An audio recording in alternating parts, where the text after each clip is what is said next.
fahamka guurka iyo sidii aad ugu diyaar garoobi lahayd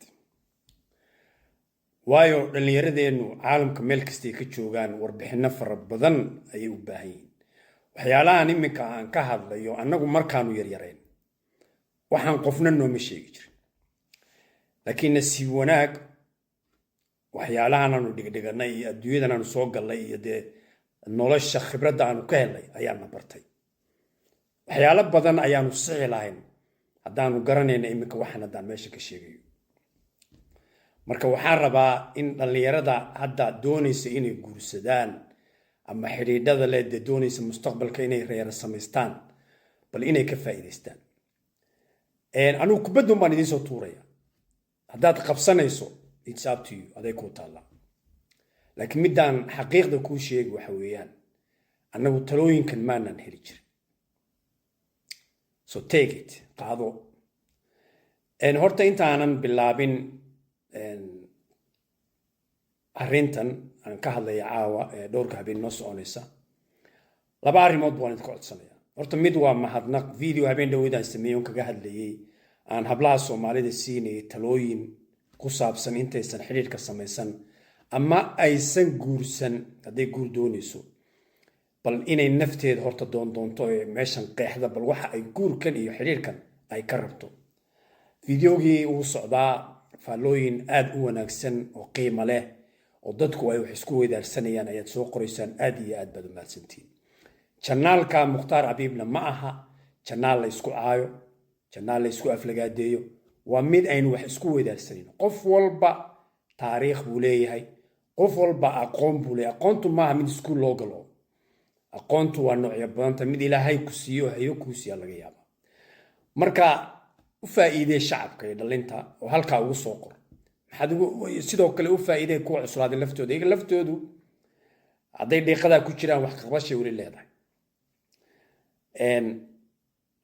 ujeeddada aan ka leeyahay barnaamijkan waxa weeyaan dhallinyaradu inay helaan hagid wanaagsan si ay guurkooda ugu wanaagsanaado ilaahay ugu wanaajiyo guurkooda waxaan rabaa horta marka ugu horeeya inaan qeexo bal guurku waxa uu yahay guurku waa aas-aaska qoyska iyo bulshada dee haddii aan guur jiri lahayn oo inta dadku isguursadaan ay gabadh iyo wiil aan la isguursan lahayn dee bulsha ma timaadeen dadba meeshii ma yimaadeen ma iminka qolyaha reer galbeedka markaad aragto waad la yaabaysa waxay ku leeyihiin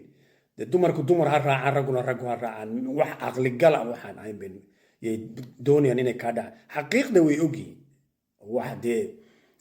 biology la bedeli ma jiro wax ilaahay uu nin iyo gabadh isguursado ilaahay u kala siiyaa la arki jiray dumar guursanaya ama nin guursanaya wax caqligala maaha marka guurku waa aas-aaska reerka waa aas-aaska bulshada weeyaan guurku sidiisaba guurka ujeeddada laga leeyahay waxa weeyaan waa xidhiidh laba qof dhex maraysa wiil iyo gabadh xidhiidh baa dhex maraya labadii qof heshiis bay kala seexanayaan sida markaad meel shaqadii aad u tegayso shaqaad saxeexaysa heshiis oo kale adigu agreement ama wuxuun dee saxeexayso heshiisaad saxeexayso waa sidii oo kale gabadhii heshiis bay wiilkii la saxeexaysaa inankiina gabadhii heshiis buu la saxeexaya heshiiskaa marka waxaa ku jira in labadaa qof ee heshiiska wada saxeexatay ee reerka wada samaysanaysa in wax walba oo noloshooda ku soo kordha ay wada qaybsadaan hadday farxad ahaan lahayd hadday murugo ahaan lahayd hadday ahaan lahayd wax kale haddii gabadha reerkeedu wax ku soo kordhaan in wiilka la qaybsado haddii wiilka reerkooda ay wax ku soo kordhaan oo kale gabadhii ay la qaybsato oo wax walba laga wada hadli karo tusaale oo kale haddii gabadhu ilaahay ay dhacday inuu uur yeelato oo kale in inta la fadhiista laga wada hadlo oo la yidhaahdo ilmahaasi markuu dhasho hadduu ilaahay yidhaahdo ilmo khayr qaba ilaahayna siiyo maxaa looga baahan yahay qofka kale maxaa loo annaga wax noo sheegi jiray ma jiro wax badan oo khaladnay baan u saxilay marka isku daya idinku inaad ka faa'iideysataan waxan in taasoo kale inta la wada fadhiisto la yiraahdo ilmaha dhalanaya ama ilmaha imanaya de maxaa hawshan way isbedelaysaa waxa weeyaan habeenkii la iska seexan jiray iyo maalintii la tamashlayn jiray saaxiibadii loo tagay iyo adduunyadu way dhamaanaysaa way fiican tahay de marmarin waqti idinka laftiinu aad heshaan laakiin waa inaad qorshe samaysaan oo waxaasoo dhan aad ka wada hadashaan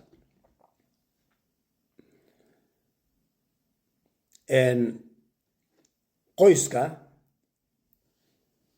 ujeedada la leeyahay kale waxa weeyaan in la dhiso qoys qurux badan oo waara ninna ma doonayo qoyska waa ka burburo gabadhna ma doonayso qoyskeedu inuu ka burburo laakiin ujeedada ugu weyn waxa weeyaan in qoys qurux badan la sameeyo haddii markaa awlaad ay ka dhalatana oo de ilaahay markaa awlaad idin siiyana awlaadaas mustaqbalkooda si wada jira looga shaqeeyo haddii 1920 sodomeeyadii ay ahaan jirtay dhaqankeena inta gabadha lagaga taga caruurta sida wali waan wadnaa dhaqankii iskama bedelayno laakiin de ma soconayso imka caalamkan inuu ku nool ama Soomaaliya joog ama meel kale joog qof ilmo kaliya korin karaya ma jiro annagaas khaladka galina way wixii la nagu soo koriyay baan meel aan waxaanu sameeyna garan laana marka waa in qof walba wuxuu doonayaa awlaadda Ilaahay ku siiyay inaad mustaqbal wanaagsan aad u samayso xiriirka guurku sidiisaba wax sahlan ma aha laakiin haddaad jidka saxda aad ku wadaan abaalmarin wanaagsan ayuu guurku leeyahay guurku wuxuu ku wanaagsanaan lahaa in labada qof iyagu ay isdoortaan waxaad arkaysaa imika waxaad maqlaysaa dhaqankeena dadkeena waxaad maqlaysaa oo kale tusaale waliba arrintan inamada ku dhacda waxaad maqli wiil bay hooyadii gabadh u doonaysaa annagu waxaanu arki jirnoon wiil kufa oo dhaco wax raadsado mar lagu daadiyo marna la siiyo red cardka la siiyo marna green cardka la siiyo gabadhu siiso de marka hadday isfahmaana reerkoodii ula yimaado yiraahdo gabadh noocaas aan soo helay oo reerkii bara oo step by step sida lagu socdo laakiin imika iska badaa wadankeennii kuwii qurbaha joogay wiilashii wadanka ku dhashay ayay hooyooyinkood gabdho u raadinayaan anigu gabadh kastoo Soomaali waxaan kula talin lahaa hadduusan ninku isagu kugu soo dhiiran ama wiilku uusan kugu soo dhiiranin oosan isagu shukaansi bilaabin oosan ku muujin inuu ku xiisaynayo adigu marka aad iska le fursada hadaad doonayso hadaad xiisaynin haddii kale adigu waa inaad u sheegto daacad ula hadashaa laakiin wiilku hadduusan geesinimadaaba lahayn kaasi ma aha kii xabadda isaga kaa dhigi lahaa kaasi ma aha kii markaad dhacdo ku qaadi lahaa kaasi ma aha markaad ilmo dhasho kii ku garab istaagi lahaa ma aha haddayba hooyadiiba wadaba qurbaha waxaanu ku aragnay niman aqale iska jiijifo gabdho loo raadinayo niman aqale iska jiijifo inta wadankii la geeyay gabdho reer loo guurinayo no adduunkaas waa laga gudbay ninku ama wiilku waa inuu isaga gabadha raadsadaa ama red card ha siiso ama white card ha siiso raadso adigu gabadha qaybtii koobaad caawa intaasaan kusoo koobaynaa muxuu ahaa guurka iyo fahamkiisa waxaan kaga hadli doonaa qaybta labaadna goorma ayay dhallinyaroy muhiim tahay inaad guursato haddaad doonaysaan inaad ka faa'iidaysataan janaalka Mukhtaar Habiibna de milyanada gaarsiiya kuwa bilaa macnayba milyanad gaarsiinaysaan si kuwa kalena uga faa'iidaystaan waana mahadsantiin